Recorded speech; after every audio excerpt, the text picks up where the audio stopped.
The LIC successfully made its debut on Dalal Street on Tuesday. Did you know if the government had its way in the 1980s, the LIC would cease to exist today? Here's the story of how LIC was almost broken up. The Oriental Life Assurance Company was the first life insurance company in India, and it was set up in Calcutta in 1818. In fact, by 1938, there were 176 companies with a total business in force of over 200 crores.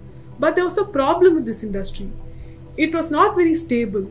Between 1929 to 1938, 61 companies were liquidated. This prompted the government of the day, that is the imperial government, to legislate to ensure more control over the sector. There was also a call to nationalize the sector, but it did not quite capture public imagination just yet. The leaders of a newly independent India had to answer two questions: how best they can serve the people, and how can they fund this exercise. They believed that nationalization was the best way to go about it. A year after the National Imperial Bank was nationalized, it was the turn of the insurance sector. 245 foreign and Indian insurers and provident societies were nationalized on the 19th of January 1956. On the 19th of June, the Parliament passed the Life Insurance Corporation Act. The LIC was formed on the 1st of September that year. The LIC was formed to do two things. The first one was to spread the idea of life insurance far and wide, especially in the rural areas. And secondly, it was tasked to provide the public with an adequate financial cover at a reasonable cost. Firstly, it allowed the centre to gather public savings which it can use for its developmental agenda. Secondly, it allowed the government to give a safety net to the people.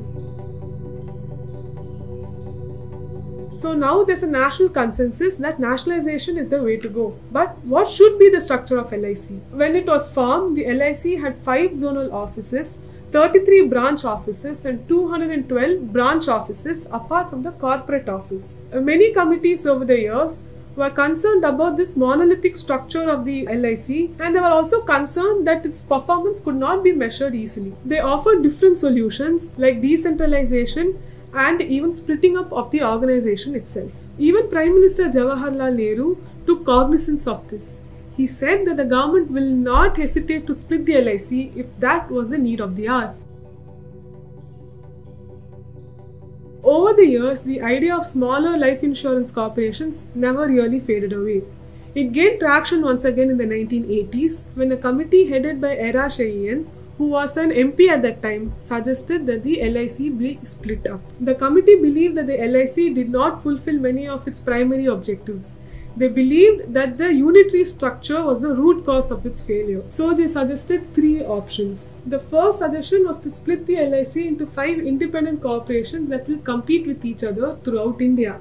Each corporation will have its own premium rates, bonus rates, policy conditions, etc. The second option was to split up the LIC, but the corporations will have uniform underwriting rules.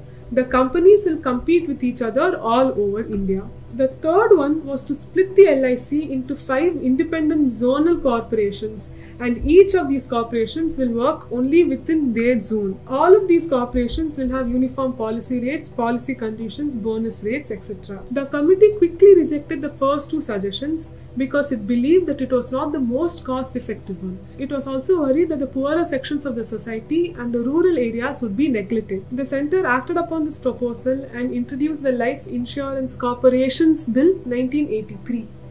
There were a lot of people who supported the idea to split the monolith, but unsurprisingly, there were many protests. About 45,000 LIC employees went on a 48-hour strike in December 1983 because talks between unions and officials failed. In 1985, the government quietly dropped the bill, but it did not give up on the idea itself. However, reality is different. In the early 1990s, the government was forced to liberalize the economy, and in the early 2000s, private players were allowed to operate in the sector once again. Even then, the LIC has held its own, and it has 63% market share. If you enjoyed this video, consider pressing the like button, and also do consider subscribing to us to never miss a video.